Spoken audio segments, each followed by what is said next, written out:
Municipal కార్మికుల సమస్యలు పరిష్కరించాలని ఏఐటీసీ జిల్లా ప్రధాన కార్యదర్శి సిర్రా దేవేందర్ డిమాండ్ చేశారు.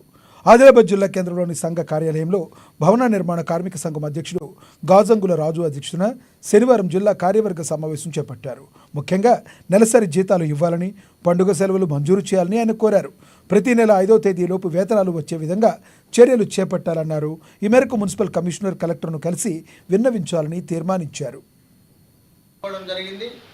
ఏఐటీసీ మున్సిపల్ కార్మిక సంఘం జిల్లా ప్రధాన కార్యదర్శి మంతెన కాంతారావు, జిల్లా అధ్యక్షుడు మెరుగు చిరంజీవి అధ్యక్షతన ఈ కార్యక్రమం జరిగింది. దీనికి ముఖ్య అతిథులుగా ఏఐటీసీ జిల్లా ప్రధాన కార్యదర్శిగా నేను, జిల్లా డిప్యూటీ ప్రధాన కార్యదర్శిగా గజంగుల రాజు గారు పాల్గొనడం జరిగింది. ఈ సమావేశంలో కొన్ని డిమాండ్లను తీర్మానం చేయడం జరిగింది. మున్సిపల్ కార్మికులకు సంబంధించి 54 గ్రూపులకు సంబంధించి 19 గ్రూపులకు 2 నెలల వేతనాలు రావడం జరిగింది. 25 గ్రూపులకు వేతనాలు రాలే.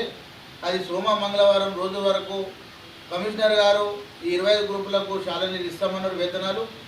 ఆ రోజు ఒకవేళ రాకపోతే దీని మీద ఏ విధంగా ముందడుగు పోదామని అందరితో చర్చించిన తదనంతరం 23 తారీఖు రోజు ఈ 25 గ్రూపులకు శాలరీలు రాకుంటే ఈ 23 తారీఖు నాడు జిల్లా కలెక్టర్ కార్యాలయం ముందు ధర్నా చేపట్టడం జరుగుతుందని ఇలా నిర్ణయించడం జరిగింది.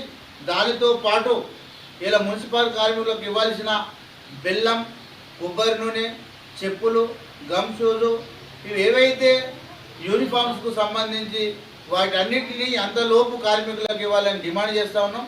లేని పక్షంలో విధులు బహిష్కరించి పెద్ద ఎత్తున ఆందోళన కార్యక్రమాలు చేపట్టడానికి మున్సిపల్ కార్మికులందరూ సిద్ధంగా ఉన్నారని, మున్సిపల్ అధికారులు గుర్తించాలని, ఈ అన్ని సమస్యలను